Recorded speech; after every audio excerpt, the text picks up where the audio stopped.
So hello everybody, this is me Vishal from Solar Philosophy and welcome to our channel. तो आ गए हैं एक नई वीडियो को लेकर। आज की जो नई वीडियो होने वाली है काफ़ी ज़्यादा इंटरेस्टिंग होगी, क्योंकि आज हम बात करने वाले हैं काफका के बारे में। काफका का जो इंट्रोडक्शन लेक्चर था मैंने बना दिया था, तो आज के इस वीडियो में हम ज़्यादातर उनकी जैसे आपने टॉपिक में पढ़ लिया होगा, हम ब्यूरोक्रेटिक सिस्टम के बारे में बात करने वाले हैं, काफका एंड ब्यूरोक्रेटिक सिस्टम। तो आज इस वीडियो में हम इस वीडियो लेक्चर में हम उन्हीं के पॉइंट ऑफ व्यू यानी काफका के पॉइंट ऑफ व्यू से समझेंगे कि उनका स्टैंड क्या था ब्यूरोक्रेटिक सिस्टम को लेकर, वो ब्यूरोक्रेसी को कैसे समझते थे।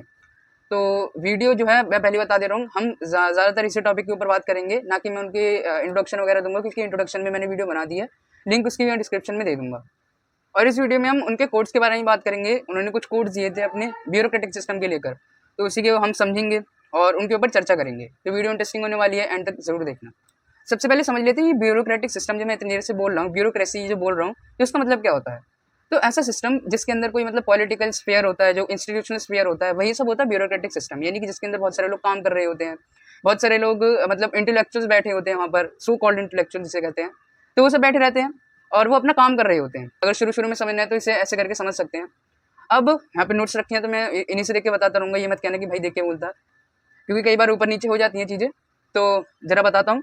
तो काफका के अकॉर्डिंग अगर देखा जाए तो ब्यूरोक्रेसी क्या है, बहुत ज़्यादा ह्यूज और कॉम्प्लेक्स है। यानी कि ब्यूरोक्रेसी एक ऐसी चीज़ है जो हम डिफाइन नहीं कर सकते हैं। एक बहुत बड़ी चीज़ है, एक बहुत ज़्यादा कॉम्प्लेक्स चीज़ है। और ब्यूरोक्रेसी जो होती है वो बनाई किसके लिए गई थी, ताकि जो लोग हैं वो अपनी ज़िंदगी को आराम से जी सकें।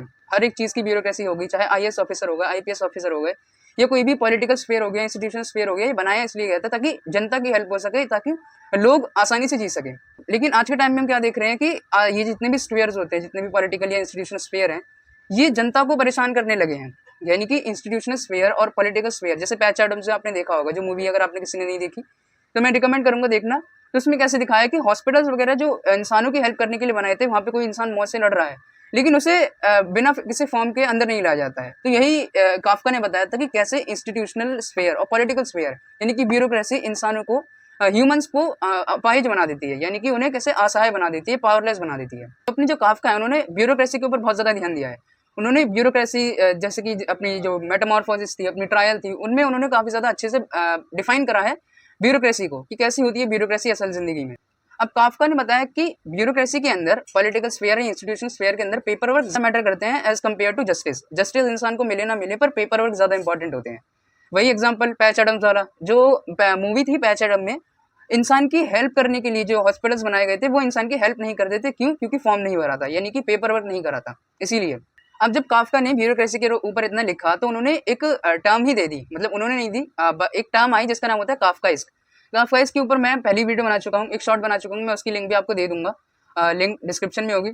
तो अगर जैसे अभी समझना है, अभी के लिए समझ लेते हैं कि काफकाइस्क का मतलब होता है एक ऐसा सिस्टम, एक ऑपरेसिव सिस्टम, जिसके अंदर इंसान जो होता है पावरलेस फील करने लगता है।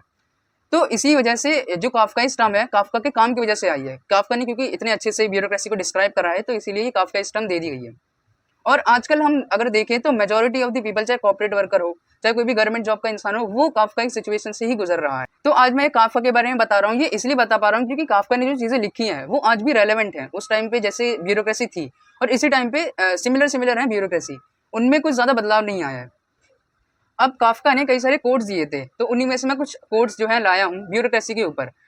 तो उन्हीं कोड्स को आज हम डिकोड करेंगे और समझेंगे कि क्या होता है उन कोड्स का मतलब।